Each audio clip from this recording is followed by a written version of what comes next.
Okay, so we're moving further back in the machine, and we have our ratcheting spout brace. This spout brace is engineered to fit all the 8s and 9000 series John Deere choppers.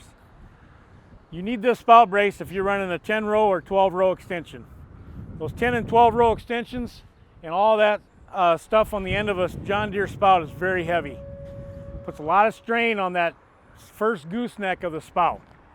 So we have a ratcheting spout brace to ratchet in and eliminate spout crackage. You get a crackage mainly because of the harvest lab's got the hole in it. It's kind of a weak area there, so we put our brace strategically in that spot. Right above the hydraulic cylinder, it'll mount and go to the first spot there on the spout. We have plenty of them in stock. All of the Northwest Iowa guys run them. They will not run without them.